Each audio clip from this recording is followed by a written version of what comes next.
Operation सिंदूर से घुटनों पर था पक, इसलिए बदला संविधान, बोले सीडीज अनिल चौहान। पाकिस्तान को पिछले साल भारत ने ऑपरेशन सिंदूर के दौरान जमकर धो डाला था। उसके सैन्य ठिकानों को भारी नुकसान पहुंचाया गया था। सीडीज अनिल चौहान ने कहा है कि इसका असर रहा कि पाकिस्तान को अपने सैन्य और संवैधानिक प्रणाली में बड़े बदलाव करना पड़ा।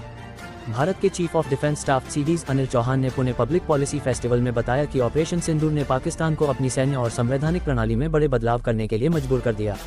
उन्होंने कहा कि पाकिस्तान के हालिया संवैधानिक संशोधन इस बात का प्रूफ है कि यह अभियान उसके लिए बेहद नुकसानदायक रहा। चौहान ने साफ किया कि ऑपरेशन सिंदूर फिलहाल पॉज पर है, लेकिन इसने पाकिस्तान की कमियों और सैन्य कमजोरियों को उजागर कर दिया है। पाकिस्तान ने अपने संविधान के अनुच्छेद 243 में संशोधन करते हुए joint chiefs of staff committee के चेयरमैन के पद को समाप्त कर दिया है। इस पद को तीनों सेनाओं के बीच बेहतर समन्वय के लिए बनाया गया था।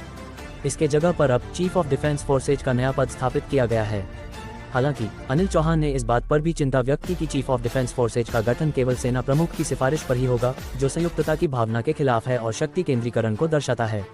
चौहान ने ये भी बताया कि अब पाकिस्तान के सेना प्रमुख के जिम्मे अकेले जमीनी सैन्य संचालन ही नहीं, बल्कि नौसेना, वायुसेना और परमाणु और रणनीतिक मामलों का भी नियंत्रण होगा, जो शक्ति के केंद्रीकरण की दिशा में एक बड़ा कदम है।